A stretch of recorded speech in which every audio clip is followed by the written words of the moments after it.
এয়া আকাশবাণী গুৱাহাটীৰ মহাবাহু খন্তেক পাছতে পুৱাৰ আঞ্চলিক বাতৰি শুনিবলৈ পাব।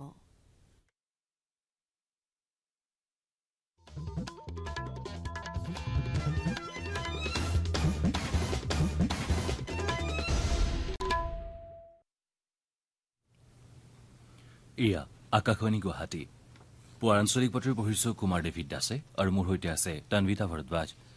এতিয়াৰ প্ৰধান বাতৰিসমূহত আছে প্ৰধানমন্ত্ৰী নৰেন্দ্ৰ মোদীৰ ভাৰ্চুৱেল ব্যৱস্থাৰে ৰাজ্যৰ 4টা স্থানত সংকুচিত জৈৱ গেছ প্ৰকল্পৰ আধাৰশিলা স্থাপন। ৰাজ্যৰ প্ৰশাসনীয় ব্যৱস্থা নিয়াৰিকৈ পৰিচালনাৰ লক্ষ্যৰে কাইলৈ ৰাজ্যত 21খন সমজিলা মুকলি। আজিৰ পৰা পৰম্পৰাগত ৰীতি নীতিৰে দেৱী দুৰ্গাৰ নৱৰাত্ৰি পূজা আৰম্ভ। আৰু শ্বাৰজাহত আজি মহিলাৰ ICC T20 বিশ্বকাপ ক্ৰিকেট প্ৰতিযোগিতা আৰম্ভ। এতিয়া শুনক বিতং বাতৰি। স্বচ্ছ ভাৰত অভিযানে দেশ তথা সমাজলৈ যথেষ্ট ইতিবাচক পৰিৱৰ্তন অনাৰ লগতে নিয়োগ সৃষ্টিতো সহায় কৰিছে। প্ৰধানমন্ত্ৰী নৰেন্দ্ৰ মোদীয়ে কালি নতুন দিল্লীৰ বিজ্ঞান ভৱনত স্বচ্ছতা হি সেৱা 2024ৰ এটা কাৰ্যসূচীত অংশ লৈ এই মন্তব্য কৰে। লগতে চৰকাৰে এই অভিযানৰ অধীনত ৰূপায়ণ তথা পৰিকল্পনা কৰি থকা বিভিন্ন দিশ সন্দৰ্ভত আলোকপাত কৰাৰ উপৰি শ্ৰীমোদীয়ে ভাৰ্চুৱেল ব্যৱস্থাৰে অসমকে ধৰি কেইবাখনো ৰাজ্যত স্থাপিত 33টা সংকুচিত জৈৱ গেছ প্ৰকল্পৰ আধাৰশিলা স্থাপন কৰে। তেওঁ কয়, घर से निकले कचरे आज कंपोस्ट, बायोगैस, बिजली और रोड पर बिछाने के लिए चारकोल जैसा सामान बना रहे। आज गोवर्धन योजना गांव और शहरों में बड़ा परिवर्तन ला रही है। इस योजना के तहत गांवों में सैकड़ों बायोगैस प्लांट लगाए जा रहे हैं। इसके अलावा देश में सैकड़ों CBG प्लांट भी लगाए जा चुके हैं। आज ही कई नए प्लांट्स का लोकार्पण हुआ है, नए प्लांट्स का शिलान्यास किया गया है। ইপিনে গুৱাহাটী, যোৰহাট আৰু তিনিচুকীয়াৰ সমান্তৰালকৈ শিৱসাগৰতো কালি প্ৰধানমন্ত্ৰী শ্ৰীমোদীয়ে ভাৰ্চুৱেল ব্যৱস্থাৰে আধাৰশিলা স্থাপন কৰা সংকুচিত জৈৱ গেছ প্ৰকল্প সন্দৰ্ভত অইল ইণ্ডিয়া লিমিটেডৰ সহপ্ৰবন্ধক ৰাজীৱ কুমাৰ তামুলীয়ে এইদৰে কয়। MOPNGৰ মেণ্ডেট মতে আমাৰ অইল ইণ্ডিয়া লিমিটেডক এটা ডিৰেক্টিভ আহিছিল যে কম্প্ৰেছ বায়োগেছ প্লেণ্ট বনাব লাগে অল এক্ৰছ ইণ্ডিয়া। মুখ্যতে আমাক দিছিল নৰ্থ ইষ্টখন স্পেচিয়েলি। উইথ সেইটো মিছন আমি আগত লৈ আগবাঢ়ি গ'লো। আগবাঢ়ি গৈ আজি যিটোত আমি অসমত 4টা লোকেশ্যনত এই শিলান্যাস এই গ্ৰাউণ্ড ব্ৰেকিং চেৰিমনিটো কৰিছোঁ। তাৰে এটা হৈছে প্ৰথম তিনিচুকীয়া, নেক্সট শিৱসাগৰ, ইয়াৰ পিছতো যোৰহাট আৰু তাৰ পিছতো হৈছে আপোনাৰ গুৱাহাটী। ৰাজ্যৰ প্ৰশাসনীয় ব্যৱস্থা নিয়াৰিকৈ পৰিচালনাৰ লক্ষ্যৰে 21খন জিলাত 39খন সমজিলা কাইলৈ আৰু পৰহিলৈ পৰ্যায়ক্ৰমে উদ্বোধন কৰা হ'ব। সেই অনুসৰি কাইলৈ 21খন সমজিলা আনুষ্ঠানিকভাৱে মুকলি কৰাৰ লগতে 5 অক্টোবৰত 18খন সমজিলাক মৰ্যাদা প্ৰদান কৰা হ'ব। ইয়াৰ পূৰ্বে এই সম্পৰ্কীয় জাননীখনত কোৱা হৈছিল যে ধুবুৰী জিলাৰ বিলাচীপাৰা আৰু গোলকগঞ্জক সমজিলা হিচাপে স্বীকৃতি দিয়া হৈছে। বঙাইগাঁৱৰ অভয়পুৰীক, কামৰূপ জিলাৰ ৰঙিয়াক, নগাঁও জিলাৰ কলিয়াবৰ আৰু ৰহাক সমজিলা হিচাপে ঘোষণা কৰা হৈছে। একেদৰে বিশ্বনাথৰ গহপুৰ আৰু বিহালীক, লখিমপুৰ জিলাৰ ঢকুৱাখনাক, ধেমাজিৰ জোনাইক সমজিলা হিচাপে স্বীকৃতি দিয়া হৈছে।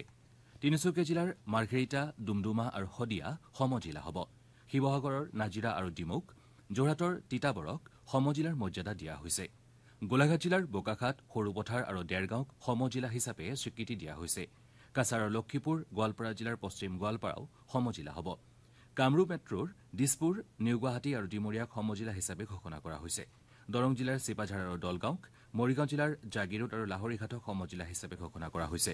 হোজা জিলাৰ লামডিং, শোণিতপুৰ জিলাৰ ঢেকিয়াজুলি আৰু নদুৱাৰক সমজিলা হিচাপে ঘোষণা কৰা হৈছে। ডিব্ৰুগড় জিলাৰ খোৱাং, দুলীয়াজান আৰু টিংখঙক সমজিলাৰ স্বীকৃতি দিয়া হৈছে। চৰাইদেউ জিলাৰ মাহমৰা আৰু কৰিমগঞ্জৰ পাথাৰকান্দি তথা ৰামকৃষ্ণ নগৰক সমজিলা হিচাপে ঘোষণা কৰা হৈছে। ইতিহাস প্ৰসিদ্ধ শিৱসাগৰ নগৰৰ বৰপুখুৰীৰ চৌপাশ সৌন্দৰ্য বৰ্ধনৰ বাবে এক অভিলাষী প্ৰকল্প গ্ৰহণ কৰা হৈছে। শিৱসাগৰৰ বিধায়ক অখিল গগৈ কালি এই প্ৰকল্পৰ আধাৰশিলা স্থাপন কৰে। 20 কোটি 13 লাখ টকা ব্যয় সাপেক্ষে এই প্ৰকল্পৰ অধীনত শিৱসাগৰ নগৰৰ দৌলমুখ চাৰিআলিৰ পৰা নগৰখন নতুন ৰূপত সজাই তোলা হ'ব।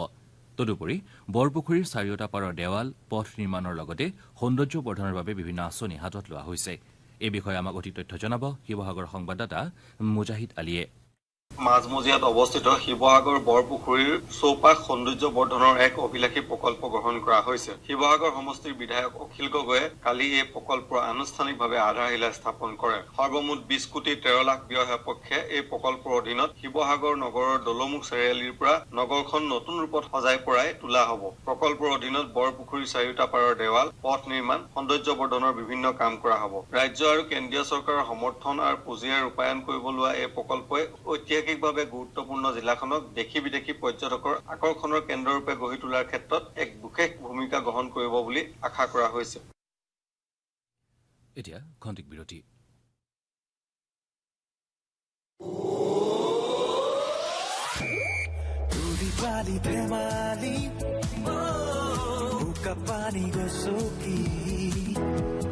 গাঁৱে গাঁৱে এতিয়া খেলৰে মহাৰ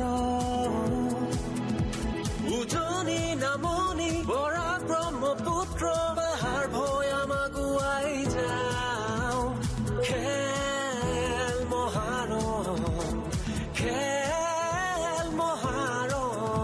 পুনৰ অনুষ্ঠিত হ'ব গৈ আছে খেল মহাৰণ দ্বিতীয় সংস্কৰণ। তথ্যৰ জনসংযোগ সঞ্চালকালয় অসমৰ দ্বাৰা প্ৰচাৰিত।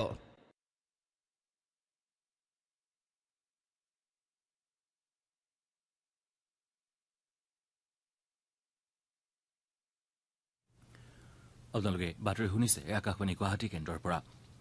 দেৱী দুৰ্গাক আৰাধনাৰ বাবে আজি শুক্লাৰ প্ৰতিপদৰ পৰা ধৰ্মীয় উৎসাহ উদ্দীপনাৰে নৱৰাত্ৰি পূজা আৰম্ভ হৈছে। নৱৰাত্ৰিৰ সময়ত ভক্তসকলে দেৱী দুৰ্গাৰ 9টা ৰূপক পূজা অৰ্চনা কৰে। প্ৰথম দিনা শৈলপুত্ৰী হিচাপে মা দুৰ্গাক আৰাধনা কৰা হয়। ইয়াৰ পাছত ক্ৰমান্বয়ে ব্ৰহ্মচাৰিণী, চন্দ্ৰঘণ্টা, কুষ্মাণ্ড, স্কন্দমাতা, কাত্যায়নী ৰূপত শক্তিৰূপিণী মা দুৰ্গাৰ পূজা কৰা হ'ব। আনহাতে মহাষষ্ঠীৰ সন্ধিয়া বেলবৰণ কৰাৰ পাছতে সপ্তমীত কালৰাত্ৰি, মহাষ্টমীত মহাগৌৰী আৰু মহানৱমীত সিদ্ধিদাত্ৰীৰ ৰূপত পূজা কৰাৰ পাছত দশমীত দেৱীক বিসৰ্জন দিয়া হ'ব। এইবাৰ দেৱীৰ দোলাত আগমন হৈছে আৰু ঘোঁৰাৰে দেৱীক গমন কৰিব। দুৰ্গা পূজা উপলক্ষে বিভিন্ন ঠাইৰ পূজা মণ্ডপসমূহ কাৰিকৰসকলে আটকধুনীয়াকৈ সজাই তুলিছে। আনহাতে বজাৰসমূহো পূজাৰ বাবে বিভিন্ন ধৰণৰ সাজ পাৰকে ধৰি অন্যান্য সামগ্ৰীৰে ভৰি পৰিছে। মুখ্যমন্ত্ৰী হিমন্ত বিশ্ব শৰ্মাৰ নিৰ্দেশ মৰ্মে ৰাজ্যৰ থানাসমূহত থানা পৰ্যায়ৰ নাগৰিক সমিতি নতুনকৈ গঠন কৰা হৈছে। বৰপেটা, সদৰ আৰক্ষী থানাতো নতুনকৈ গঠন কৰা নাগৰিক সমিতিৰ প্ৰথমখন বৈঠক কালি অনুষ্ঠিত হয়। বৰপেটা আইন মহাবিদ্যালয়ৰ সভাকক্ষত অনুষ্ঠিত এই বৈঠকত ৰাজ্যত ভয়াৱহভাৱে বৃদ্ধি পোৱা ড্ৰাগছৰ প্ৰচলন, বাল্য বিবাহ, যুৱ উশৃংখলতা আদি সামাজিক সমস্যাসমূহৰ বিষয়ে আলোচনা কৰা হয়। এই বৈঠকত বৰপেটাৰ বিধায়ক আব্দুৰ ৰহিম আহমেদ, বৰপেটা থানাৰ ভাৰপ্ৰাপ্ত বিষয়াসহ বহুসংখ্যক স্থানীয় লোকো উপস্থিত থাকে। জন্মগতভাৱে হৃদপিণ্ডৰ জটিল ৰোগত আক্ৰান্ত 18 বছৰ অনুৰ্ধৰ ৰাজ্যৰ 14টি শিশুক কালি উন্নত চিকিৎসাৰ বাবে বাংগালুৰু আৰু মুম্বাইৰ নাৰায়ণা হৃদয়ালয়লৈ প্ৰেৰণ কৰা হৈছে। স্বাস্থ্যমন্ত্ৰী কেশৱ মহন্তই ৰাওনা হোৱাৰ পূৰ্বে শিশুকেইটিক গুৱাহাটী চিকিৎসা মহাবিদ্যালয় হাস্পতালত সাক্ষাৎ কৰে। পুনৰ পঢ়িছো। মন্ত্ৰী কেশৱ মহন্তই আজি ৰাওনা হোৱাৰ পূৰ্বে শিশুকেইটিক গুৱাহাটী চিকিৎসা মহাবিদ্যালয় হাস্পতালত সাক্ষাৎ কৰে। তেওঁ কয় যে মুখ্যমন্ত্ৰী হিমন্ত বিশ্ব শৰ্মাৰ পৰিকল্পনা মৰ্মে হৃদপিণ্ডৰ জন্মগত বিসংগতি থকা শিশুসকলক চৰকাৰে নাৰায়ণা হৃদয়ালয়ত উন্নত চিকিৎসা প্ৰদানৰ ব্যৱস্থা কৰি আহিছে। ইয়াৰ বাবে যোৱা 1 ছেপ্টেম্বৰৰ পৰা 10 ছেপ্টেম্বৰলৈ ৰাজ্যজুৰি ৰোগ চিনাক্তকৰণ শিবিৰ অনুষ্ঠিত হয়।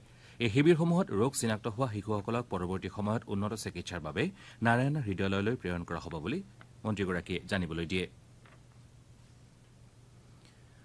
ৰাজ্য চৰকাৰৰ আনন্দৰাম বৰুৱা নগদ ধন প্ৰদান আঁচনিৰ অধীনত আবেদন কৰা ছাত্ৰ ছাত্ৰীসকলৰ ভিতৰত 982গৰাকীৰ বেংক একাউণ্টৰ তথ্যত বিসংগতি ধৰা পৰিছে। সেয়েহে মাধ্যমিক শিক্ষা সঞ্চালকে শিক্ষানুষ্ঠানসমূহৰ মুৰব্বীসকলক এই ছাত্ৰ ছাত্ৰীসকলৰ সৈতে যোগাযোগ কৰি 5 অক্টোবৰৰ ভিতৰত বেংক একাউণ্টৰ শুদ্ধ তথ্যসহ নতুনকৈ আবেদন দাখিল কৰিবলৈ নিৰ্দেশনা জাৰি কৰিছে। নিৰ্দেশনাটোত লগতে উল্লেখ কৰা হৈছে যে 2024 চনৰ হাইস্কুল শিক্ষান্ত পৰীক্ষাত 75%তকৈ অধিক নম্বৰ লাভ কৰা মুঠ 26,969গৰাকী শিক্ষাৰ্থী আনন্দৰাম বৰুৱা নগদ ধন প্ৰদান আঁচনিৰ বাবে যোগ্য বিবেচিত হৈছিল। ভাৰত ভ্ৰমণলৈ যোৱা অসমৰ 49গৰাকী তীৰ্থযাত্ৰীৰ দল এটা দ্বাৰকা ৰেলৱে ষ্টেচনৰ সমীপৰ ভাৰত সেৱাশ্ৰম সংঘত আবদ্ধ হৈ আছে। বজালী জিলাৰ সদৰ পাঠশালাৰ পৰা এই তীৰ্থযাত্ৰীসকল যোৱা 23 ছেপ্টেম্বৰত দ্বাৰকালৈ গৈছিল। দ্বাৰকাৰ বিভিন্ন ঠাই দৰ্শনৰ মাজতে তীৰ্থযাত্ৰীসকলৰ কেইবাগৰাকীও খাদ্যৰ বিষক্ৰিয়াত আক্ৰান্ত হয়। ফলত তেওঁলোকৰ 12গৰাকী লোক অসুস্থ হৈ পৰাৰ লগতে এজনৰ মৃত্যু হয়।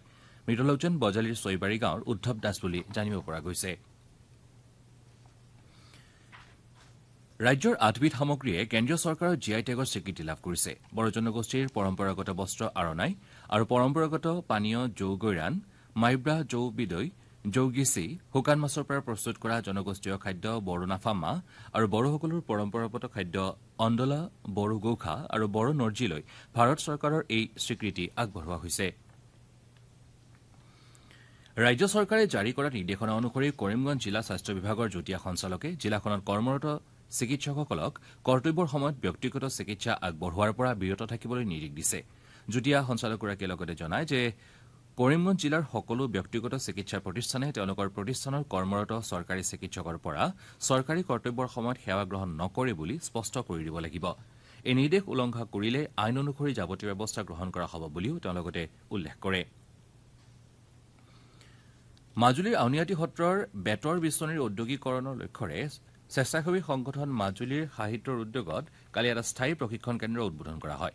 মাজুলী জিলা পৰিষদৰ মুখ্য কাৰ্যবাহী বিষয়াগৰাকীয়ে কেন্দ্ৰটো উদ্বোধন কৰি বেতৰ বিচনীৰ প্ৰচাৰ আৰু প্ৰসাৰৰ গুৰুত্ব আৰোপ কৰে। মাজুলীৰ সাহিত্যৰ উদ্যোগত গঠন কৰা হস্তশিল্প উন্নয়ন সমিতি আউনীআটীয়ে কেন্দ্ৰটি পৰিচালনা কৰিব আৰু ইয়াৰ বেতৰ বিচনী প্ৰস্তুত কৰাৰ লগতে অন্যান্য হস্তশিল্প প্ৰশিক্ষণ, উৎপাদন আৰু বিক্ৰীৰ ব্যৱস্থা কৰা হ'ব।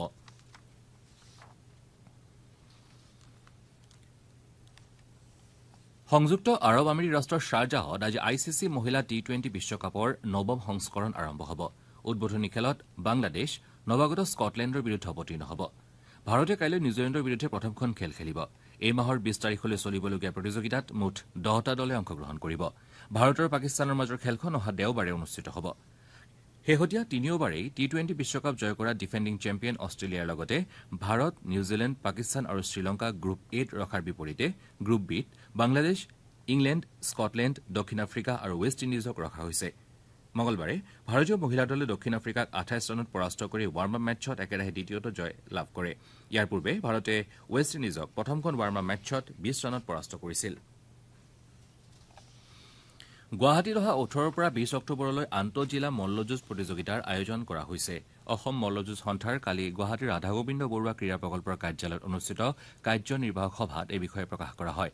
এই সভাতেই অসমৰ খেলুৱৈসকলৰ উন্নত প্ৰশিক্ষণ তথা উদীয়মান মল্লযুঁজাৰুসকলৰ ক্ৰীড়া প্ৰতিভা বিকাশৰ বাবে কেইবাটাও সিদ্ধান্ত লোৱা হয়।